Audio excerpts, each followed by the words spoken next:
It is more fruitful to suspect that all cravings have a rational basis than to accept the Calvinist or Buddhist idea that desire itself is bad. So I've been thinking about gender dysphoria for 3 to 4 years now. I've created a chart which I call the gender dysphoria catalyst chart. So this explains what elements need to come together for someone to look in the mirror and have a visceral reaction to their appearance or to the function of their body.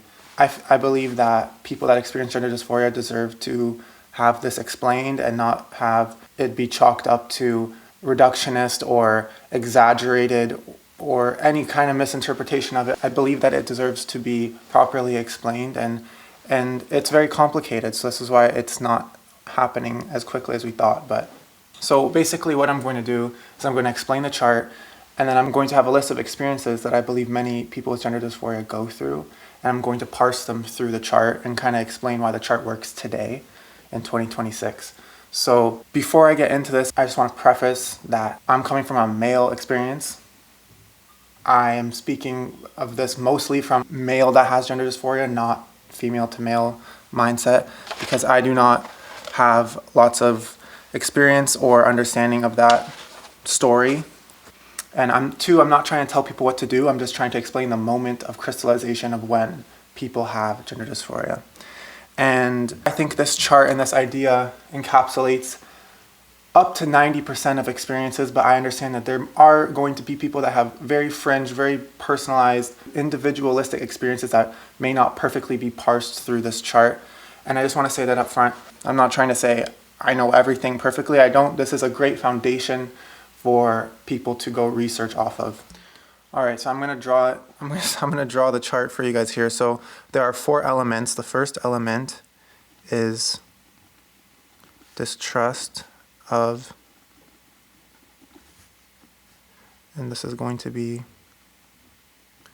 distrust of instinct, more specifically sexual instinct. And then element 2 will be social adaptation. And you can already start to see the correlation between these two. And you can start at one and end up at the other, or start at one and end up at the other, or oscillate between both. And I think gender dysphoria is the oscillation between these two. This happens within a hypersensitive personality. This happens is all internally. This is all happening within a hypersensitive, hyper-aware, neurodivergent type personality. So we got the distrust of instinct, element 1, social adaptation, element 2. Lots of oscillation between this within the hypersensitive personality. So 1, 2, 3. Non-chronological, by the way. These are not chronological. These all can happen in any mix or reverberation. I believe you can develop a hypersensitive personality later after having mistrust of instinct. You can have the social adaptation first and end up at distrust of instinct. There's a lot going on here, and these numbers are not chronological. And where does the gender dysphoria come into this? Because there's lots of people who may not trust their instincts or are socially adapting in ways today, and they may also be hypersensitive, but where does the gender dysphoria come in? So the 4th and final element that I believe catalyzes gender dysphoria for most people today in 2026, because it's more prevalent than ever, is I believe it's the mere awareness of HRT and its promise. There's kind of this honeymoon phase, an idea that you will be lifted out of the arena of your own issues. You do not have to engage in the game. You can remove yourself from the arena of this social adaptation and distrust of instinct, and you can kind of ascend out of it from this honeymoon phase, all the possibilities, the fantasy of being able to leave your body and leave your problems along with your old body. And I believe that this is reminiscent of any type of, for many people, this is, I'm not going to say this is for everyone, but for many people, I do see this as a form of, similar to like an eating disorder, similar to self-harm. It's kind of turning a lot of internal issues reflexive back on the self and trying to change this instead of the circumstance. So, so looking at this chart, one might say, oh, what about people that felt trans or had gender dysphoria in, let's say, the 1800s? That was very rare back then. I would say that the person that develops a high level of gender dysphoria in the 1880s, something like that, they have to be highly neurodivergent or highly visually perceptive and or have some very, very unique circumstances for it to naturally come about that you want to be in a different body. Even the amount of focus and attention it takes to compare and contrast like subcutaneous fat levels in different parts of the face and brow ridges and shoulder to hip ratios, like that's very hard to discern in your own head in a bubble. It's very much facilitated by social media, by pornography in certain ways, the ability to be able to compare and contrast these things. I think, yes, I do believe people felt gender dysphoria in the 1800s, but I believe this is a very unique and rare personality that had to go through some exceptional circumstances for those kinds of ideas to come about. I think for most people that even had the fantasy or quick passing thought of, oh, what if I was a girl or something like that, was immediately shut down because the stress of going into that is pointless. It's just something that they couldn't do. So in order to change that feeling, they changed their circumstances or dealt with it or coped in other ways. In turn, once that's shut down, once that pathway of thought is shut down, there's no action that they can take except daydreaming in the 1880s. There's not going to be this, you're not going to engage in this brainworm behavior of taking it into yourself, and there's nowhere to go with it because there's nothing you can do. Now it's 2026, there's something you can do. And now there's a time between today and when you get HRT and all of the assumptions and honeymoon ideas that you have with this concept that you will be able to change, fully change, and everything from the past will be disintegrated and you're going to rebirth into something new. You can engage with that thought process. You can engage day in and day out of what might happen. You can have 1,000 what ifs at this point. And I think that's where, when you have this hypersensitive person with a distrust of their sexual instinct, there's not a free flowing of instinct, and they're socially adapting to that feeling, or they feel pushback for just how they are and feel the need to socially adapt to not have negative press on their name. Once the awareness of HRT comes in, there's a way out, and there's a thought pattern that you can engage with now, and there's a fantasy in play, and you can compare yourself to other people that have transitioned and only see the good and see everything through rose-tinted lenses, and all of it becomes possible, and you start blaming yourself because you're not there yet or you can't make your decision yet. And I think that truly drives gender dysphoria for most people. It's the awareness that there is a chance of change, and it's a functional change where this is where I don't want to get into in this video. Transitioning is way more complicated than anyone thinks. And it's not just you go from a boy to a girl. It's so much more complicated. You're going from a boy to a girl, and a girl that knows what it's like to be a boy, and a girl that's almost fully a girl, but from first impressions, but it's way more complicated. I don't even have to explain it. It's way more complicated. I shouldn't even have said that. You can see that even if someone had a very feminine soul from birth, or there was no reactionary measures to their femininity as a guy, they would just somehow find a way to be a feminine guy in their lifetime in the 1880s. And these will be the poets, these will be certain philosophers, these will be artists, these will be people that express themselves in that way. So I feel like trans people did exist, but they just had to they expressed all their femininity through their works, not through their physical body. And I feel like the pressure now to do that thought route is possible, so you reconsider everything. Anyways, let's get into this. So I have some examples today of certain experiences that I think people with gender dysphoria go through. And I'm just going to say like the two main large ones at first, and then I'll slightly touch on some of the other ones. So the first one will be family. Family is where you come from. Family is who you are. Family is your first introduction to what it means to have children, what sex means, what relationships means. And if your family is dysfunctional, abusive, divorced, cheating, if your parents hate each other, if your parents hate each other and they hate you and you hate them and they have like this abuse or whatever, everything that has to do with your life as a child is suffering and pain.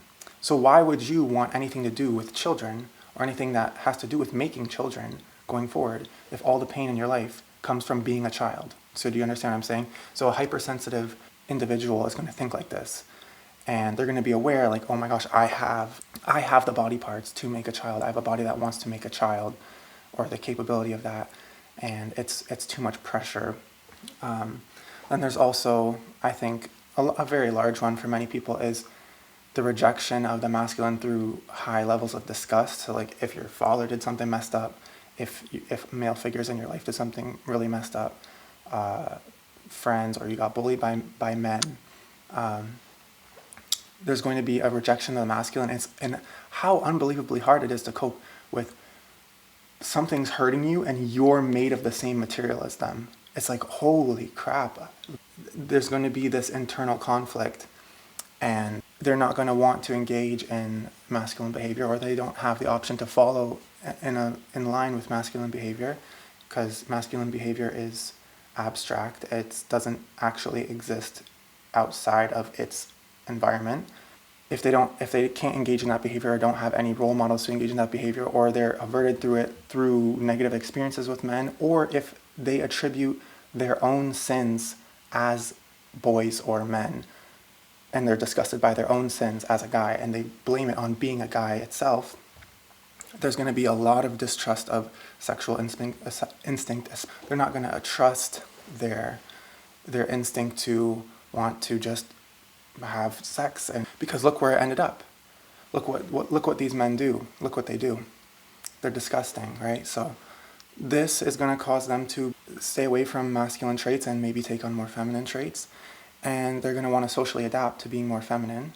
So as a guy, you can feel your emotions are all the way up here, and the only place you see that mirrored is in women, and you don't see it with men, and you can't express it because you're a guy growing up in, certain areas. If it's more conservative or more third world, you're not going to be able to express that kind of stuff.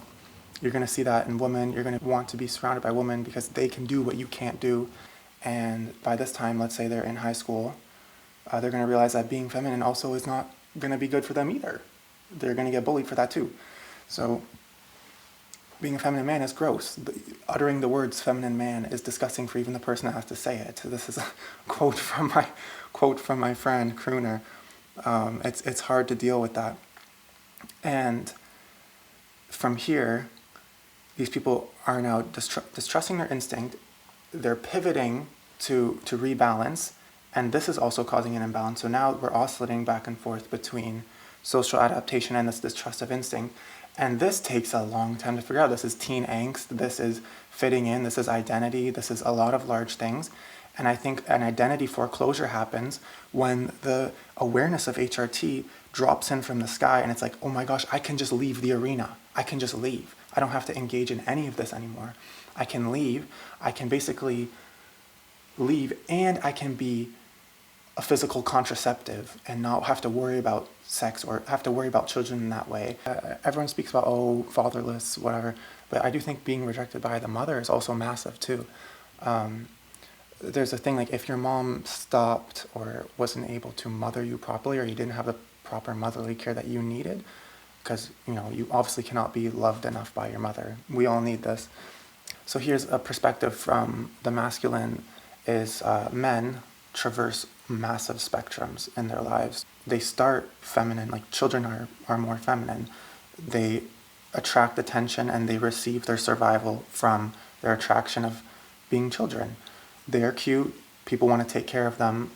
They deserve it. They're innately valuable. They have innate potential. So men are aware of that energy up until maybe, as they get older, that fades out, and now they must create the value and attraction towards themselves through what they do. And especially if you don't have proper masculine role models, you're not going to be able to know how to take that route, especially if you didn't have the correct coddling or care as a child, and you feel like it's not done yet, you're not done developing, you still need more motherly care to go forward. What's something that deserves innate care are women. So if you present femininely, you're looking to have more love deserved to you because your love was cut off early from your mother if your mother rejected you. With men, it's unique because it's like almost age regressing. And it's like you are kind of trying to go back to a state where you deserved love, because in the state where you did deserve love, you weren't getting it. You're like, what do? I need to fill that. I need to fill that. I need to have, all these people have 99% cup full and I'm at like 15. How do I get more? You don't have the means of going out into the world yourself, and you need it from your mom. You need your care from your mom and dad when you're young. So if you're rejected, presenting feminine, you can kind of skim off the top attention and love from other people by presenting more feminine. And you're imagining is if you were female, you would be more deserving of innate love because you're confused of why you weren't. It's kind of sad and kind of complicated, but I think that many people with gender dysphoria were rejected by their both parents, probably, or one or the other. And being in that feminine mindset and presenting that way, you can kind of remedy the rest of your cup through interactions with others, because now you deserve it. Because you're so pretty, you're so cute. People want to take care of you now. If you're a guy that's like large and strong or whatever and you have a beard, like no one's going to want to innately take care of you unless you're like hurt or like you broke your leg on the side of the road. It's harder to get. It's like you're kind of like honeypotting yourself for more love, especially when you're younger. You need that kind of dynamic because it was cut off from you when you needed it, and it's crucial to your development. So I do think in this case that this is a great remedy to an imbalance of neglect to like balance it back out. I'm not sure if this person should now be feminine the rest of their life or not, or transition. I'm not saying, I don't know, but I do understand why many people do this after being rejected by their parents.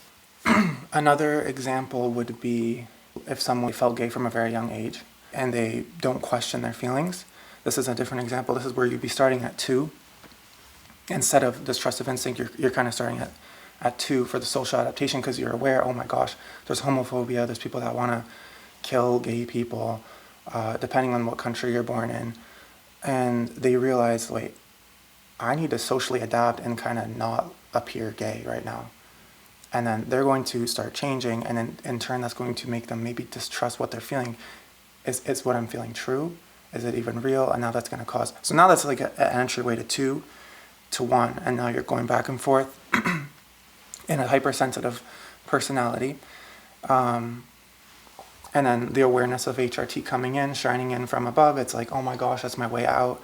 I don't have to play this game. I can appear straight. I can hop onto a more trodden path. I'm just a girl now. Like, I'm just a straight girl. That's functional. There's a pathway. There's steps to that. What are the steps to being a confused person of their sexuality and pain? There's not many clear steps going forward with that.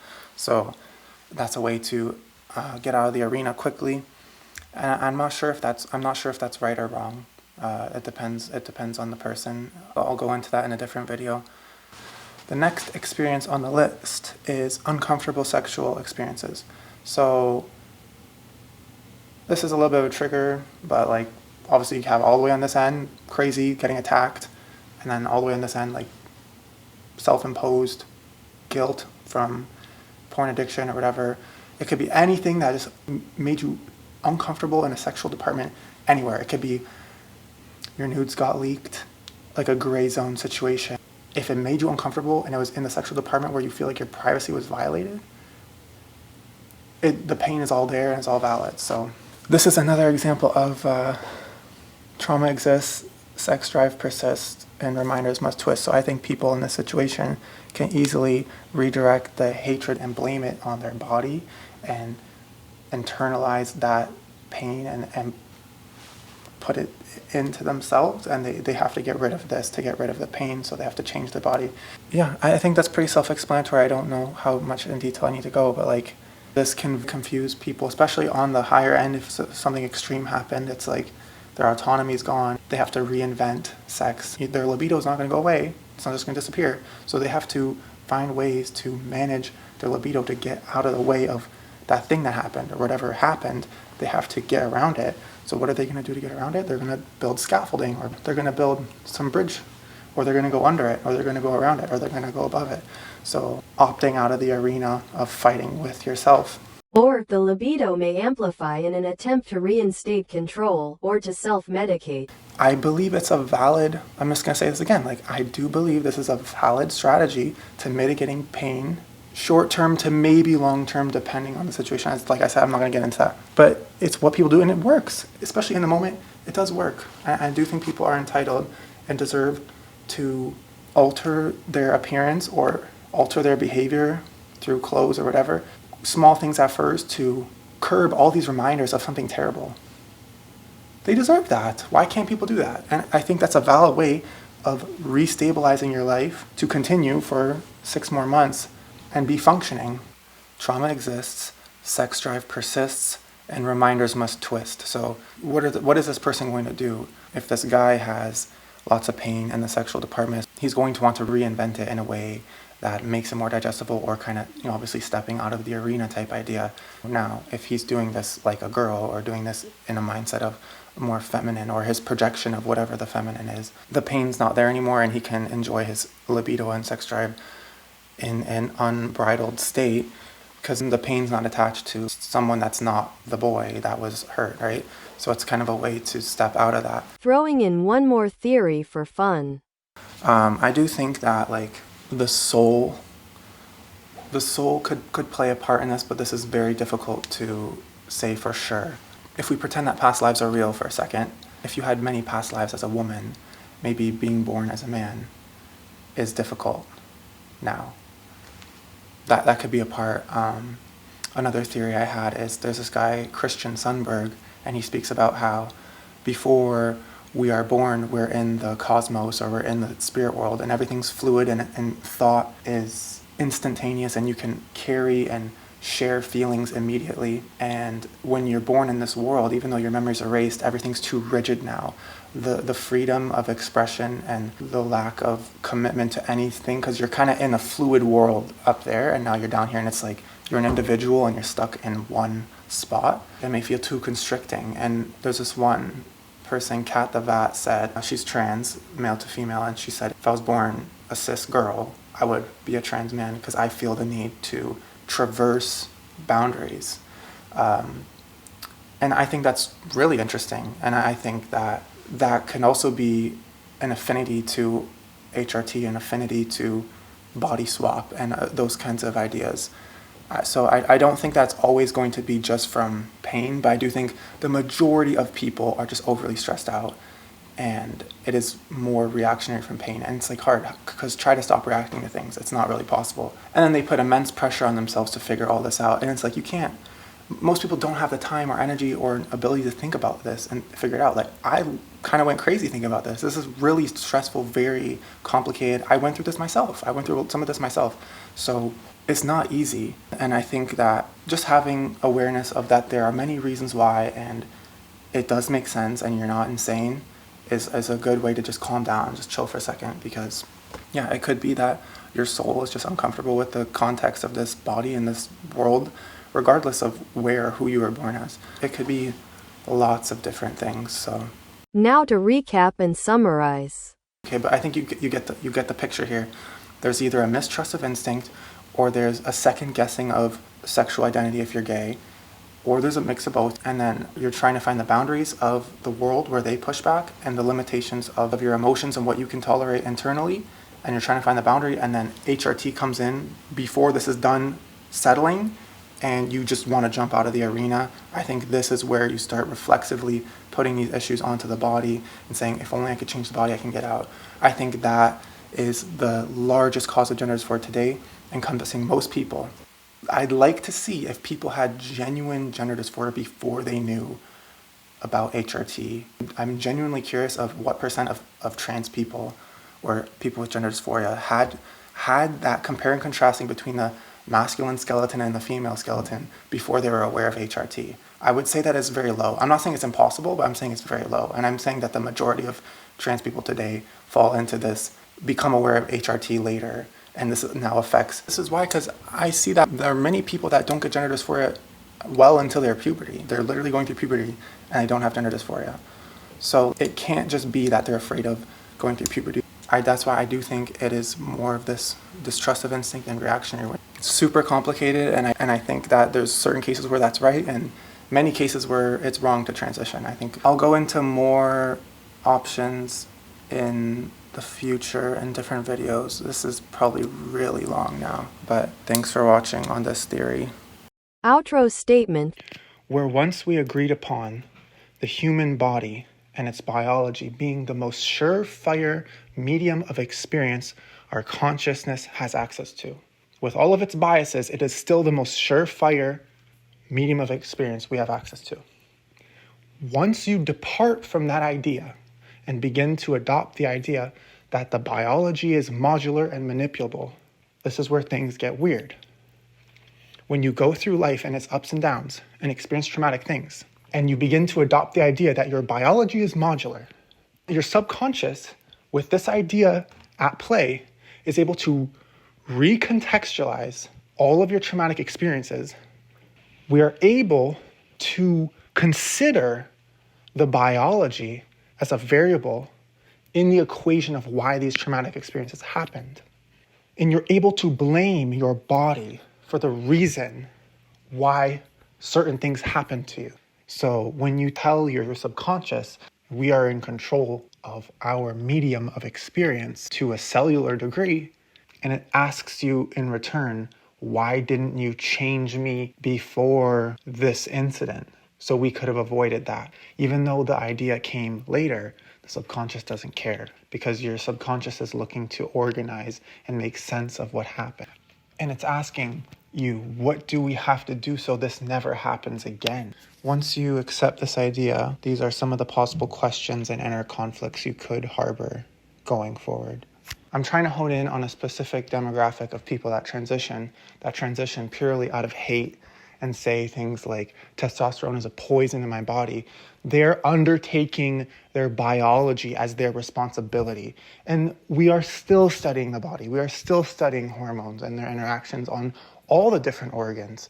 And you're telling yourself, this is my undertaking and my responsibility to fix. That is too large of a concept for your mind to bear. It's just not really fair to your brain. It's like asking the pilot to build the plane an hour before takeoff. That's too much stress. You need to be open to chance and elegantly flow with it. And you need to accept everything about you as a guy before transitioning. Because this is the foundation of almost a new person, a new body, a new experience. And it should not be set on the foot of disgust and hate for everything about yourself. I find that really sad. And I really hope that that demographic shrinks. But I know that that does enable certain people to continue for a little bit longer. But I'm talking about ideals here, and I think I'm allowed to. And that's why I am. So I'm just saying there's like info hazards that come with HRT. Like legitimately, there are info hazards. There are Pandora boxes that come with HRT that I genuinely think overload people.